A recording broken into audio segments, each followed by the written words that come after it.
की 31वीं बैठक को संबोधित करने का अनुरोध करूंगा।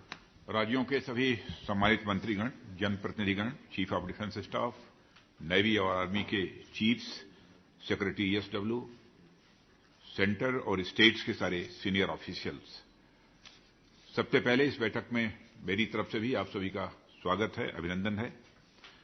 और जैसा कि अभी भी आपको बतलाया गया है कि हम सभी यंग सर्विसमैन के इंटरेस्ट से जुड़े मुद्दों पर बातचीत करने के लिए यहां पर उपस्थित हुए हैं।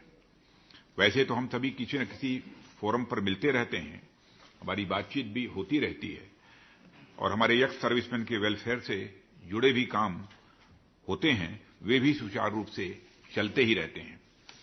पर फॉर्मली इस मीटिंग को ऑर्गेनाइज करना हमारे यंग सर्विसमैन और उनके परिजनों के वेलफेयर और वेलबीइंग के प्रति हम सबके विशेष कंसर्न को यह दिखाता है।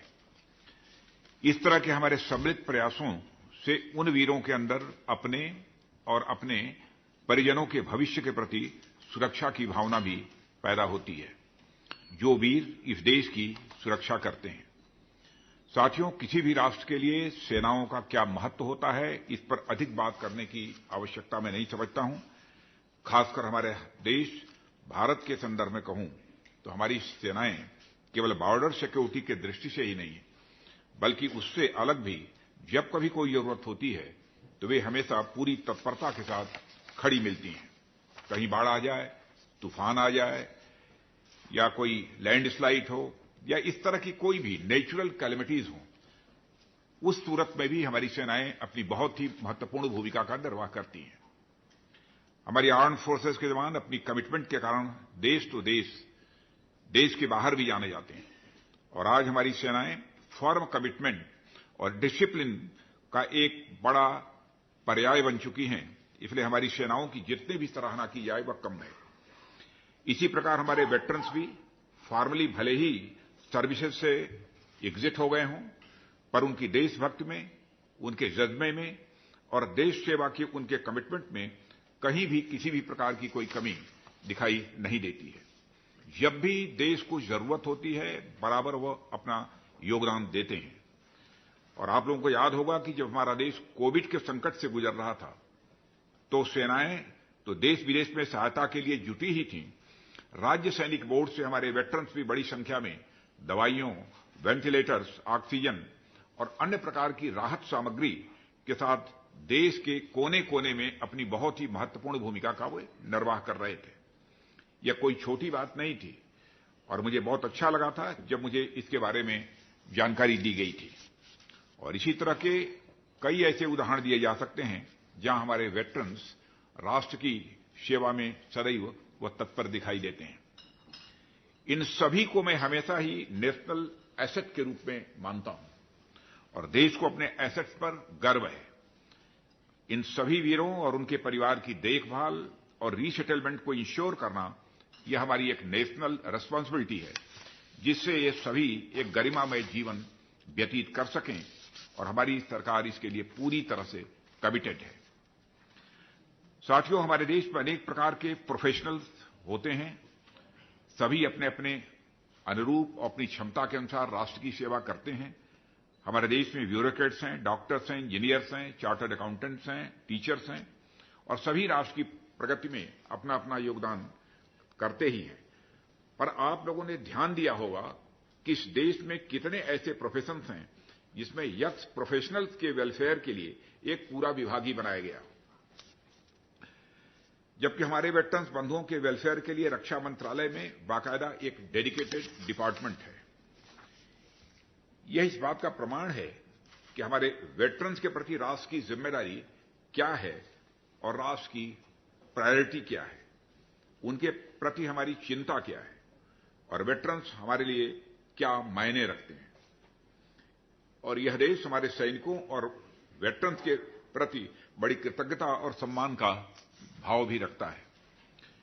हम सबके लिए यह खुशी की बात है कि हमारे सैनिकों के कल्याण के लिए केंद्र और राज्य सरकारों ने हमेशा मिलकर काम किया है और यह विषय उन विषयों में से एक है जिसमें दोनों सरकारें बढ़ चढ़कर अपना योगदान देती रही हैं।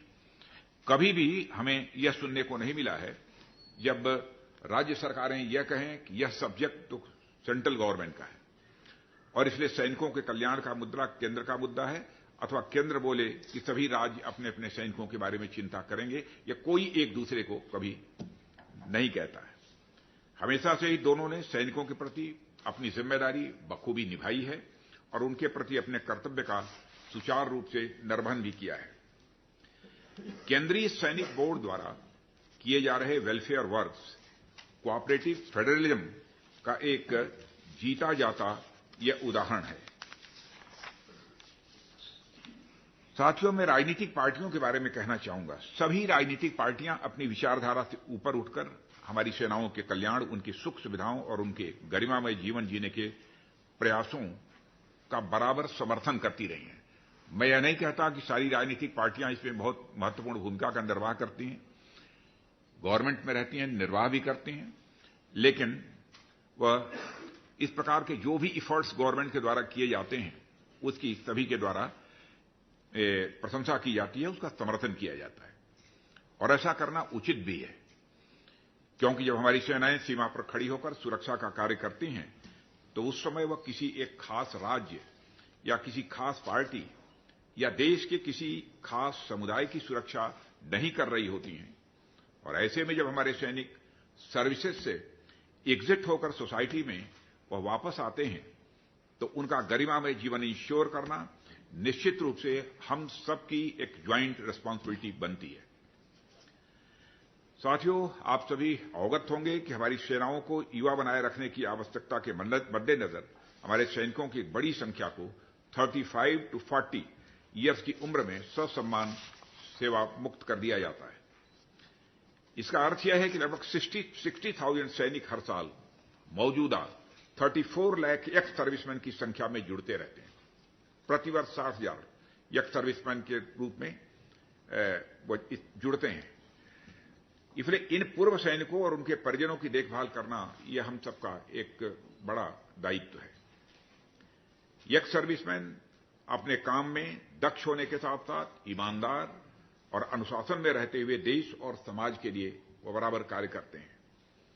सभी राज्यों में पूर्व सैनिकों के लिए नौकरियों में रिजर्वेशन है, परंतु इनका पूरी तरह से पालन कराना और उसकी मॉनिटरिंग करने की जरूरत है, ऐसा मैं मानता हूं।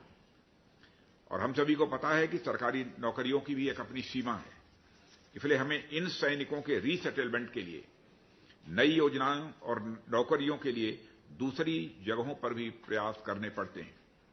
मुझे यह बताते हुए खुशी होती है कि कुछ राज्यों ने नए इनिशिएटिव्स लेकर एक्स सर्विसमैन के लिए नई नौकरियों का इंतजाम किया है। हालांकि इसमें अभी बहुत कुछ आगे भी करने की जरूरत है। साथियों, राज्यों में सैनिक कल्याण और कल्याणकारी स्कीम्स का संचालन राज्य सैनिक बोर्ड व जिला स्तर पर जिला सैनिक बोर्ड के द्वारा किया जा रहा है। वर्तमान में देश भर में सैनिकों के कल्याण के लिए 34 राज्य सैनिक बोर्ड कार्यालय व 409 जिला सैनिक बोर्ड कार्यालय इस समय कार्यरत हैं। और मुझे यह बताते हुए खुशी हो रही है कि हमारे सामूहिक और निरंतर प्रयासों से केंद्रीय सैनिक बोर्ड इस सभी कल्याणकारी स्कीम्स के अंतर्गत पिछले 3 फाइनेंशियल ईयर में 3.16 लाख बेनिफिशरीज को लगभग 800 करोड़ रुपए की वित्तीय सहायता दी गई है और गत वित्तीय सहायता वर्ष में 1 लाख लाभार्थियों को लगभग 242 करोड़ रुपए ये वितरित भी किए गए हैं। इसके अतिरिक्त पैराप्लेजिक रिहेबिलिटेशन सेंटर किरकी और मोहाली, चेशायर होम तथा देहरादून, लखनऊ और दिल्ली सहित देश भर के 36 वार मेमोरियल हॉस्पिटल्स के संस्थागत अनुदान भी दिया गया है। साथियों, पूर्व सैनिकों के लिए हमारी स्वास्थ्य योजना ECHS का तेजी से विस्तार हुआ है और आज पूरे भारत में 30 रीजनल सेंटर और 427 पॉलीक्लिनिक्स हैं और इनसे जुड़े लाभार्थियों की संख्या भी लगभग 55 लाख है। और यह सब इसलिए संभव हो पा रहा है क्योंकि सरकार हमारे सैनिकों के कल्याण के लिए पूरी कमिटमेंट के साथ ये जुटी हुई है। हमारे सैनिकों और वेटरन्स के वेलफेयर के लिए जितना बजट मांगा जाता है उतना बजट प्रदान होता है। यह उनके कल्याण के प्रति हमारी निष्ठा का एक बहुत बड़ा प्रमाण है।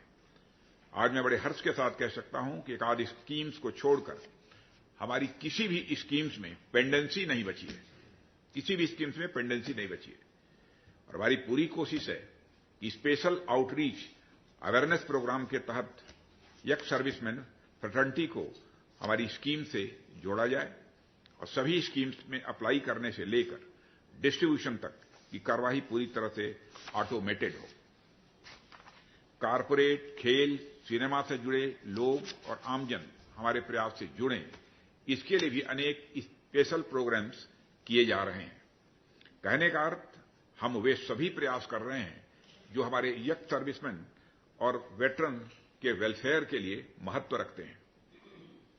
और मैं आज के एजेंडा पॉइंट्स देख रहा था, इनमें लगभग सभी पॉइंट्स हमारे सैनिकों और वेटरन्स की दृष्टि से ही बहुत महत्वपूर्ण हैं।